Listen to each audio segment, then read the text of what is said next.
네, 지금 동시효과 구간 왔습니다. 3시 24분 구간 기록하면서 6분 정도 남겨두고 있는데요. 양쪽 지수 후반에 좀 뒷심을 발휘해주지 않을까 기대를 했는데 큰 이변이 없습니다. 오늘 코스피는 약보합권 그리고 코스닥은 1% 넘는 낙폭으로 마감될 예정입니다. 코스피부터 보시죠. 현재는 0.31%의 하락세 보여주면서 2,692포인트 기록하고 있습니다. 하루 만에 하락으로 전환된 건데요. 오늘장 다만 코스닥 대비로 코스피는 그래도 좀 버텨주는 모습을 보여주고 있죠. 장중에 변동폭도 제한되는 모습을 보여줍니다. 한 30포인트 안 되는 이 변동폭을 나타내고 있는데요. 오늘장에서는 이렇게 2,700선을 재차 내주는 모습으로 거래 마칠 예정입니다. 다음은 코스닥입니다. 코스닥은 장중 내내 마이너스권이었죠. 코스피는 그래도 오전에 상승부를 잠깐 구경은 했었는데 코스닥 같은 경우 장중 내내 마이너스권 보여주고 있습니다. 특히나 낙폭이 깊습니다. 오늘장에서 1.26% 하락, 922.92포인트 기록하는 모습이고요. 장 초반에는 이렇게까지 약하지는 않았습니다. 보합권 정도에서 출발을 했는데 계속 흘러내리면서 저점을 낮추는 패턴으로 이어졌었고요. 오늘장 결국에는 20일 이동평균선도 내주는 모습 나타냈습니다. 21선 이탈한 것은 지난 3월 15일 그러니까 거의 한 달여 만에 21선 이탈이 나왔습니다. 코스닥 지수 오늘장 꽤 많이 밀려 내려가는 모습입니다. 이어서 종목별로 흐름 확인해 보겠습니다. 오늘장 하락 종목이 훨씬 더 많고요. 상승과 하락 종목 개별 순환매 장세 뚜렷합니다. 몇 개의 키워드로 그룹핑이 가능한데요. 오르는 쪽에서 확인해 보시면 원자재, 그 가운데서도 석탄, 곡물 이 두 개의 키워드가 막판까지 눈에 띄게 살아 있습니다. 석탄 쪽에서는 지금 EU를 비롯해서 전체적으로 러시아 제재안이 나왔었죠. 여기에는 석탄하고 무기 수출이 불가능한 상황이 됐습니다. 이에 따라서 지금 석탄 쪽에 GS 글로벌하고요, FPF, KPF 이 두 종목이 눈에 띄는 흐름입니다. 지금 GS 글로벌은 상한가 안착이 됐습니다. 여기에다가 KPF도 거의 두 자릿수 대 20% 정도의 상승 탄력으로 거래 마칠 예정이고요. 넥스트비티도 관련된 종목으로 묶입니다. 넥스트비티도 약 9% 정도의 오름세를 보여주면서 오늘 석탄 키워드 장 초반부터 강했었는데 현재까지도 이런 강세 움직임 이어지는 모습입니다. 곡물가 오름세 나타내고 있고요. 계속 더 오를 거라고 하죠. 이런 양상 속에서 미래생명자원 14% 정도의 오름세, 남해화학이 13% 정도 상승하면서 곡물주에서는 이쪽으로 또 눈에 띄는 모습을 보여줬고요. 샘표나 관련주들 쪽으로 매기가 확산되는 모습 보여줬습니다. 사조동화원도 지금 한 10% 정도의 오름세를 나타내서요. 이렇게 강한 움직임 곡물 섹터 쪽에서 나오고 있는 양상입니다. 이어서 쌍용차 관련된 종목군들도 계속해서 상승세 이어가고 있는데요. 지금 KG그룹 쪽 여기에다가 이 쌍방울그룹과 컨소시엄을 같이 구성하는 KH그룹 등의 이 관련된 종목군들이 대체로 강한 흐름 보여줍니다. KG스틸은 지금 우선주까지 들어가 있는 모습을 나타내고 있고요. KG케미칼도 13% 정도의 급등세를 띠고 있는 상황입니다. 그 밖에도 쌍방울 같은 경우도 장 초반에 상당히 강했었는데 지금 4% 정도의 상승세 유지가 되고 있고요. 반면에 쌍방울 그룹 내에서는 광림 같은 경우는 또 빠져 있어서 관련주들 약간은 희비가 엇갈리고 있습니다. 먼저 움직였던 쌍방울 그룹주들은 좀 쉬어가는데 KG그룹 쪽이나 KH그룹 쪽, 이쪽 KH필록스도 지금 한 6% 정도의 오름세 보여주고 있고 오늘 3시경 지금 좀 전이네요. KH필록스에서요. 쌍용차 인수 컨소시엄에 참여한다라고 아예 공시를 통해서 밝혔습니다. 그래서 사전 의향서 제출했다라는 내용이 전해지고 있으니까 이 부분 여전히 좀 살아있는 모멘텀입니다. 시장에서 또 즉각적으로 반응이 나타나고 있습니다. 그 밖에 밀리는 쪽으로는 대표적인 키워드가 원전 있고요. 2차 전지 있습니다. 이런 종목군들 또 단기 시세를 많이 냈던 룸투코리아를 비롯한 뭐 게임주 몇몇 급등했던 종목군들 위주로 약세 움직임 보여주고 있는데요. 한신기계가 현재 20% 정도의 급락을 보여주고 있습니다. 아무래도 이 그동안 급등을 했었는데 자사주 팔았다니까 투심이 악화될 수밖에 없겠죠. 오늘 20% 정도의 급락세를 보여주고 있고요. 이거 외에 다른 원전 관련돼서 좀 아쉬운 뉴스들이 나타나고 있습니다.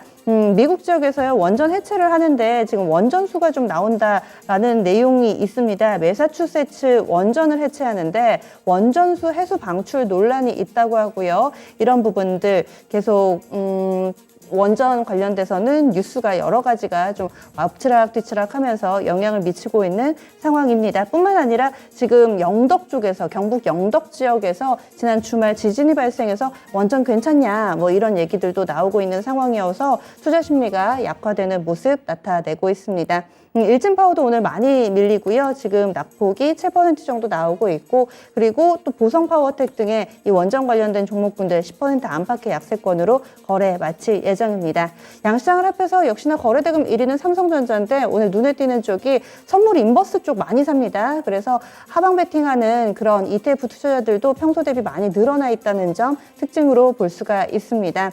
그 밖에는 지금 특징적인 종목군들 대형주 가운데서는 LG전자가 있네요. LG전자는 호실적 발표한 이후에 비교적 안정적인 흐름을 타면서 오늘까지도 상승 기조 이어지고 있는 모습입니다. LG전자 종가는 2.5% 정도 오르면서 12만 5천 원권에서 거래 마치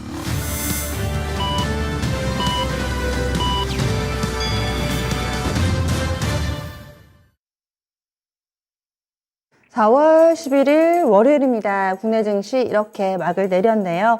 한 주의 출발이 많은 분들을 좀 부담스럽게 하는 양상입니다. 미국 증시 대비로도 우리 증시 부진한 흐름이었던 데다가 특히나 그동안은 대연주 때문에 소가를 하셨다면 오늘은 잘 나가던 종목군들이 갑자기 또 미끄러지니까 이런 부분이 많은 투자자분들을 울상짓게 하는 그런 내용이었습니다. 게다가 원달러 환율도 최근 들어서 상승 흐름이 이어지면서 1230원권 위로 올라서는 흐름인데요. 인플레 관련된 뉴스는 끊이지가 않죠. 아시아 증시 전반으로 이 뉴스에 눌려 있습니다. 한중일 나란히 약세 흐름.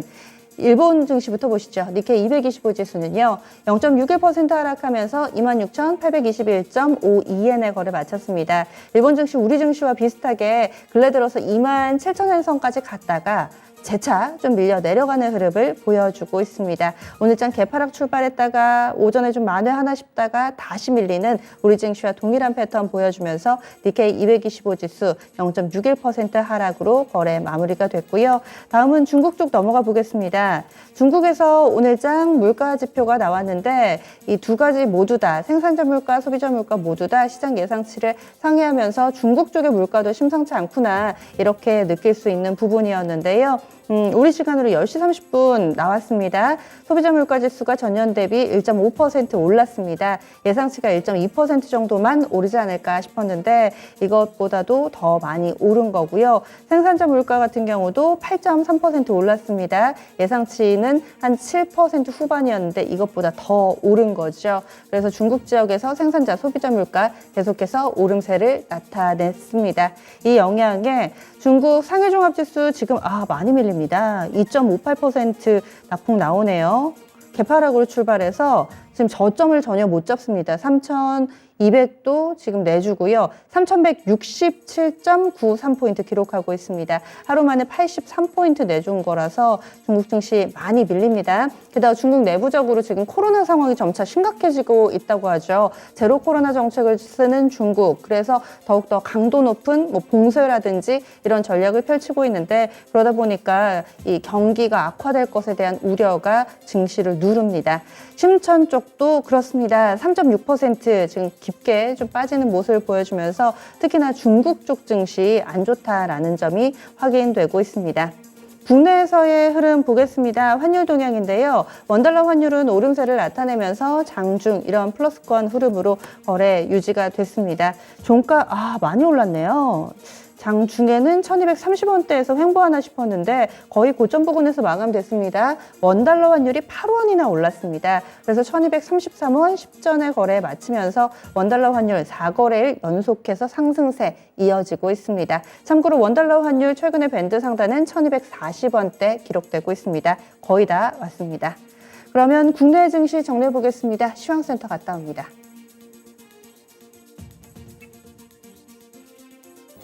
네, 국내 증시 마감 시황 전해드리겠습니다. 오늘 국내 증시는 장 초반에 급등하면서 기대감을 불러일으켰지만 외국인과 기관의 동반 매도세가 유입되면서 약세 흐름을 지속하며 마무리 지었는데요. 양시장 약세권에서 마쳤습니다. 우선 코스피 시장부터 살펴보겠습니다. 코스피 지수 2,700선 깨트리면서 오늘 좀 아쉽게 마무리 지었습니다. 0.27% 하락하면서 2,693포인트에서 마무리 지었는데요. 분봉 차트 통해서 오늘 장 흐름 자세하게 분석해 보겠습니다. 오늘 전강호약 장세를 기록했습니다. 개파락 출발했지만 장 초반에 거래량이 몰리게 되면서 급등하는 모습을 보여줬었는데요. 2,711포인트에서 최고점을 형성하기도 했습니다. 하지만 이내 탄력을 많이 반납하면서 급격한 하락세로 전환을 했고요. 12시 구간 들어서면서부터는 잠깐의 반등 시도가 있었지만 그렇게 큰 의미를 갖지는 못했습니다. 그 이후에 미미한 흐름 이어나가면서 장 막판에 잠깐 반등 시도가 있었지만 여전히 낙폭 회복하지 못한 채로 2,700 밑에서 마감을 했습니다. 다음으로 코스피 시장에서의 수급 체크해 보겠습니다. 오늘 외국인과 기관의 동반 매도세가 이어갔는데요. 계속해서 매도 물량을 키워나가는 모습이었습니다. 개인이 홀로 1,255억 원 사들인 가운데 외국인의 매도세가 좀 컸는데요. 1,341억 원 팔았습니다. 기관의 경우에는 오늘 계속해서 매도세를 이어나가다가 장 막판에 매수 전환하면서 저가 매수세 29억 원 기록하면서 마무리 지었는데요. 이 외국인 같은 경우에는 대형 전기전자 그리고 제조 섹터를 중심으로 매도를 했습니다. 그중에서 특히 삼성전자에 압도적으로 매도 물량이 쏠린 채로 마무리 지었는데요. 그 밖에 2차전지 관련주들 배터리 3사에 관한 매도세도 포착이 됐습니다. 다음으로 업종별 흐름 살펴보겠습니다. 오늘 먼저 상승했던 섹터들부터 살펴보실 텐데요. 상승했던 섹터 먼저 살펴보시면 통신업종이 2%대로 가장 큰 폭으로 올랐습니다. 그 다음으로 운송장비 업종의 경우에도 1.58% 상승한 채로 마무리 지었는데요. 오늘 기아차와 현대차 이렇게 자동차 관련한 주들이 호재 소식을 기록하면서 1% 넘는 상승률을 기록했습니다. 그 다음으로 보험업종과 금융업종, 미국 연준이 빅스텝을 밟을 것이라는 기대감이 반영이 됐고 또 미국에서 금융주들 실적 발표 기대감까지 이어지면서 보험업종이 1.41%, 금융업종이 0.64% 상승하면서 마무리 지었습니다. 또 음식료품 같은 경우에도 0.88% 올랐는데요. 지정학적인 리스크가 계속되면서 이 가격이 오를 것이라는 전망에 상승한 채로 마무리 지었습니다. 네, 다음으로 하락했던 섹터들 살펴보겠습니다. 오늘 대체적으로 약세를 기록했던 섹터들이 조금 더 우세한 모습이었는데요. 비금속 광물 업종이 오늘 계속해서 약세 흐름 기록했고요. 4% 넘게 밀린 채로 마무리 지었습니다. 또 의료정밀 업종 같은 경우에도 오늘 시젠이 8% 넘게 급락하면서 3% 넘게 밀린 채로 마무리 지었고요. 의약품 업종도 1.24%, 기계 업종도 1%대 하락률을 나타내줬습니다.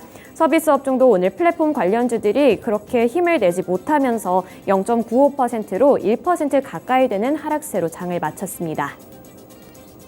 다음으로 코스피 시장에서의 시가총액 상위 종목들 살펴보겠습니다. 먼저 반도체 관련주들 살펴보실 텐데요. 이 반도체 기업들이 대체적으로 예상을 웃도는 실적을 기록했습니다. 하지만 인플레이션에 따른 경기 둔화 우려감에 주가는 그렇게 긍정적인 흐름을 나타내지 못했는데요. 먼저 삼성전자 살펴보겠습니다. 삼성전자 0.15% 소폭으로 상승하면서 67,900원에 마무리 지었는데요. 하지만 오늘 주가 흐름은 그렇게 좋지 못했습니다. 3거래일 연속으로 신저가를 경신하기도 했고 또 외국인은 무려 12거래일 연속 매도세를 이어간 가운데 기관도 일주일 연속으로 매도했습니다. 장 초반에는 67,000원까지 밀리면서 최저점을 터치했는데요. 현재 구간에서도 그 저점과 대비했을 때 많이 오르지는 못한 상황입니다. 다음으로 SK하이닉스 살펴보겠습니다. 오늘 외국인이 매수 전환했지만 기관이 오늘도 매도세를 이어나가면서 0.45% 소폭으로 하락한 채로 마무리 지었고요. 11만 1,500원에 장을 마쳤습니다. 다음으로 2차전지 관련주들 살펴보겠습니다. 이 실적 전망이 좋은데도 불구하고 주가는 시들시들한 모습을 나타냈는데요. LG에너지솔루션 오늘 3% 넘게 밀리면서 42만 5천 원 선까지 밀렸습니다. 이 1분기 실적이 시장의 기대치를 크게 상회했음에도 불구하고 이 주가는 시들시들한 모습 보여주면서 조정받는 모습이 나타났고요. 3월 중순부터 매수 행렬을 이어나오던 기관이 매도 전환하면서 LG에너지솔루션 약세 흐름에서 장을 마쳤습니다. 그 다음으로 삼성 SDI 그리고 LG화학의 경우에도 2%대 하락세 나타내면서 큰 폭으로 밀렸는데요. 삼성 SDI 58만 5천 원에 거래를 마쳤고요. 또 LG화학의 경우에도 51만 원 선에서 장을 마쳤습니다. 다음으로 자동차 관련주들 살펴보겠습니다. 반대로 오늘 현대차와 기아 이런 자동차주들은 좋은 흐름을 나타내줬습니다. 견조한 흐름 나타내줬는데요. 이 미국에서 1분기에 역대 최대 실적을 기록했고 유럽에서는 전기차 시장 점유율을 확보했다는 소식에 강한 흐름을 나타내줬습니다. 기아 같은 경우 3% 넘게 오르면서 77,500원에 거래를 마쳤고요. 또 그 다음에 현대차의 경우에도 1.7% 오르면서 179,500원에 거래를 마쳤습니다. 이 현대차의 주가 흐름 살펴보시면 오전에 급등하면서 18만 1,000원까지 고점을 터치하기도 했는데요. 이후 탄력이 소폭 둔화됐지만 그 부근에서 횡보를 지속하면서 나름 견조한 흐름을 유지해줬습니다. 또 기아 역시 장 초반에는 최저점인 74,600원 선에서 급등하면서 2시 구간부터는 78,000원 선까지 오르는 모습을 나타내줬습니다. 다음으로 금융주들 살펴보겠습니다. 먼저 금융주들 살펴보시면 KB금융이 눈에 띄는 모습인데요. 2% 넘게 오르면서 59,600원의 종가 형성했습니다. 이 금리 인상 기대와 더불어서 미국의 주요 은행들의 실적 발표가 이어질 것이라는 예상에 국내 관련주들도 탄력을 받은 모습이었는데요. 장 초반에도 빨간불 켜내면서 급등하는 모습 보여줬지만 장 후반에도 이렇게 빨간불 켜내면서 2%대까지 올라왔습니다. 하지만 오늘 카카오뱅크의 경우에는 조금 반전의 모습을 보여줬습니다. 장 초반에는 나름 선방하는 모습 보여줬지만 계속해서 하락 전환한 이후 낙폭 키워나갔고요. 1.63% 밀리면서 45,350원에 거래를 마쳤습니다. 마지막으로 바이오 관련주들 보겠습니다. 오늘 삼성바이오로직스 장 초반에 거래량이 몰리게 되면서 81만 3천원 선까지 올라왔었는데요.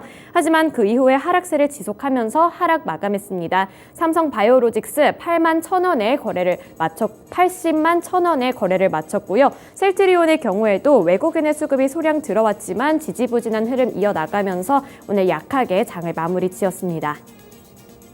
다음으로 코스피 시장에서의 특징주 살펴보겠습니다. 이 석탄 관련주가 유럽연합의 러시아 석탄 수입 금지 조치에 강세 흐름을 유지한 채로 마쳤습니다. 살펴보시면 GS글로벌이 29.98%로 상한가로 마무리 지었고요. 3,500원 선에서 마무리 지었습니다.